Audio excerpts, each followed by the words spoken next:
Britain, 4,000 years ago, a land of mist, stone circles and silent rivers.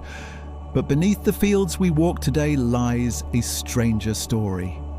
The Bronze Age was not just about farmers and metal tools. It was a world of foreign kings buried far from home, of weapons broken on purpose, of skulls carved into drinking cups, villages that burned in a single night, and trees planted upside down to face the heavens. This was a time of power, ritual, and mystery, a time when people saw the world and the afterlife in ways we can barely imagine. Stay with me, because once you hear these 12 forgotten facts, you'll never think of Britain's past the same way again. They called him the King of Stonehenge, but here's the twist. He wasn't even from Britain. In 2002, archaeologists near Stonehenge uncovered a grave unlike any other. Inside lay a man buried over 4,000 years ago, surrounded by more than 100 objects. The richest Bronze Age burial ever found in Britain. Gold ornaments, copper knives, stone wrist guards, flint arrowheads. He had everything of value, everything that marked him as someone extraordinary. But the real shock came later. Scientists tested his teeth, and the results revealed a secret. This so-called king wasn't British at all. He came from the distant Alps, hundreds of miles away. A foreigner laid to rest at the very heart of Britain's sacred landscape. Who was he? A wandering craftsman bringing new skills in metal, a warrior chieftain claiming power in a strange land, or a shaman whose presence changed Stonehenge forever. The grave tells us he mattered, but why he came here and why he was buried with such honor remains one of the deepest mysteries of Bronze Age Britain. They didn't just bury their dead. Sometimes they ate them. Deep inside Guff's cave, human bones tell a chilling story. Cut marks carved into skulls, and long bones show they were carefully stripped of flesh. And stranger still, some skulls were shaped into cups, drinking vessels carved from the heads of the dead. Why? Was it desperation? A last resort in starving winters? Or was it ritual, a way to take the spirit of the dead into the living? We may never know the truth, but these bones prove one thing. In Bronze Age Britain, the line between reverence and horror was thinner than we dare imagine. Imagine throwing your most valuable possession into a swamp forever. Across Bronze Age Britain, swords, shields, jewellery, even human remains were placed in wetlands and rivers. Perfectly good weapons, carefully crafted treasures, all deliberately given up. To us, it looks like waste, but to them, water wasn't just water. It was a threshold, a gateway to the world of spirits and gods. By giving their finest possessions to the bog, they weren't throwing them away. They were sending them on a journey. Were these gifts meant to honor the dead, appease the gods, or keep something darker from crossing over? We may never know the answer, but every offering whispers the same truth. The bog was more than a landscape. It was a door. On the Norfolk coast, the sea once revealed something no one expected. An ancient oak tree, planted upside down. Around it stood a circle of 55 wooden posts forming a strange, hidden monument. Archaeologists called it Seahenge. Why was a tree buried root up, its crown sunk into the sand? Was it a mortuary platform where bodies were left to decay? A calendar tracking the sun and seasons? Or a doorway into another world? For the people of the Bronze Age, this was more than wood and earth. It was a place where the living touched the unknown. And as the tide swallowed it again, Seahenge left behind a haunting truth. Some rituals were never meant to be understood. Archaeologists across Bronze Age Britain have uncovered hundreds of weapons, but many of them were never sharpened, never used in battle. Some were deliberately twisted out of shape, their blades killed before being buried in the earth or sunk beneath the water. But why kill a sword? Perhaps these weapons weren't meant for war at all, but for ritual. Some archaeologists believe Bronze Age people thought objects had spirits of their own. By destroying a weapon, you weren't wasting it, you were sending it onto another world. Others suggest these were offerings to the gods, gifts given at the edge of rivers or the bottom of sacred pits. And here's the strangest part. These weapons were valuable. Power symbols of their time. To destroy them was an act of deliberate sacrifice. Thousands of years later, their mystery remains.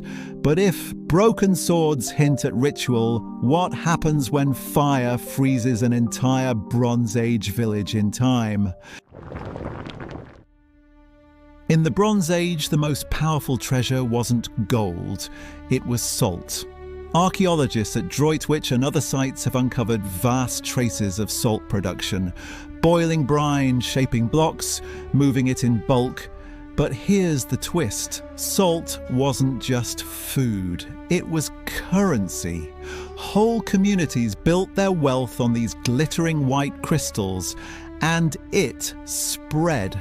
Blocks of salt from Britain have been traced travelling hundreds of miles across the landscape, traded like bars of silver, carried by pack animals, guarded like treasure. So who controlled this hidden empire? We hear of kings and warriors, but almost nothing of the salt lords who shaped economies. Did they rule quietly from the marshes? Did they control who lived, who ate, and who starved? Salt made people rich. Salt gave power, but salt also disappears. Unlike gold or bronze, it dissolves, leaving little behind, and that's the mystery. A kingdom of salt could rise and vanish without a trace. But what if, instead of wealth, a single fire destroyed everything a community owned, freezing their lives in time forever? At the centre of Britain's wooden monument, archaeologists uncovered something chilling: the burial of a child. Woodhenge, the timber twin of Stonehenge, once stood as a vast circle of posts aligned to the rising sun. But at its heart lay a grave, a young child buried with signs of violent death. Was this a sacrifice, an offering to bind the living to the gods, or a tragic death sanctified by laying the child at the very axis of the cosmos? The timbers are long gone, rotted away into the soil, but the grave remains, a haunting reminder that even monuments of wood and earth demanded a price. And if Woodhenge could take a child, what else might it consume? It was Britain's Pompeii, a village frozen in fire. At Must Farm in the Fens, archaeologists uncovered stilted houses that collapsed into the mud 3,000 years ago. The settlement had been destroyed by flames, yet preserved in astonishing detail. Inside the charred wreckage, meals still sat in bowls. Wooden wheel spokes lay scattered. Fine textiles and exotic beads survived, untouched for millennia. But here's the strangest part. Everything was left behind. Pots, tools, ornaments, a treasure trove, abandoned in an instant. So what happened? Was it an accident, a cooking fire gone wrong? Or was the destruction deliberate, an attack, or even a ritual burning to close the village forever? The fire preserved their lives like a snapshot. The moment the flames rose, time stopped. And that's the haunting mystery of Must Farm. A community destroyed, yet perfectly remembered. But if fire could preserve a village, what happens when only bones remain, and those bones are not human? In the Bronze Age, some of the dead weren't human. They were dogs. Archaeologists in Britain have uncovered graves where dogs were laid to rest with the same care as people. Some were placed on their sides, bodies arranged neatly, sometimes even with offerings beside them. These weren't casual burials. They suggest dogs were more than companions. They were guardians, trusted to walk with their masters into the afterlife. But why give an animal such honour? Were these beloved pets mourned by families who couldn't bear to let them go? Or were they sacred animals, symbols of protection, buried to watch over the living and the dead alike? At one site, dogs were found resting beside humans. At others, they were buried alone, as if their spirits carried weight all their own. For Bronze Age Britons, dogs weren't just hunters or guards, they were guides between worlds. And if dogs could be guardians of the dead, what might humans do with the skulls of their own kind? Across Bronze Age Britain, archaeologists have found isolated human skulls buried in ditches, rivers and pits, with no bodies attached. Some skulls were carefully placed on their own as though displayed. Others show polish from repeated handling, as if they were passed from hand to hand long after death. Were these ancestors kept as relics, reminders of lineage and power? Or were they the heads of enemies, trophies taken in war and displayed to terrify rivals? The rest of the bodies are missing.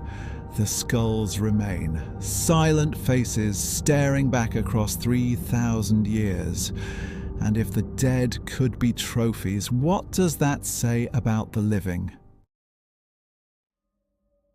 What if the dead didn't stay in the ground, but were carried, displayed, even worn as relics? Across Bronze Age Britain, archaeologists have uncovered human skulls that weren't buried with bodies. Some were modified, others were polished smooth as if touched and handled again and again. These weren't forgotten bones, they were kept in roundhouses, hung from posts or passed from hand to hand. But why? Were they ancestors, preserved as powerful relics to keep the dead close to the living? Or were they trophies, the heads of enemies turned into ornaments to inspire fear? The eerie truth is that these skulls were part of daily life, woven into ritual and memory. Faces of the dead staring out at the living. And if skulls could become ornaments, what other treasures of the Bronze Age carried stories we can't yet understand? 3,000 years ago, Britain was supposed to be a remote island on the edge of the world.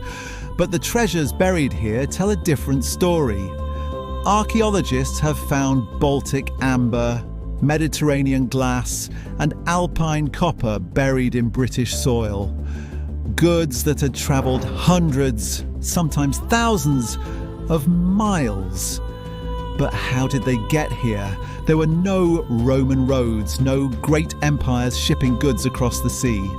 And yet, somehow, Bronze Age Britons were connected to a vast, invisible web of trade. Imagine it. A bead of amber carved in the Baltic, passing through hands across Europe until it reached a Fenland grave. Or a piece of blue glass from the Mediterranean, glowing like nothing local eyes had ever seen. Was it simple exchange, gift by gift, link by link? Or did Britain have merchants and middlemen plugged into a global economy before history admits it? The mystery is that these treasures are real, yet the networks that carried them have vanished. No written maps, no records, only the objects themselves. And that leaves one final question. How much of Britain's past has disappeared, waiting to be uncovered beneath the soil? This is only one story from the Bronze Age. The next is waiting. Subscribe so you don't miss it.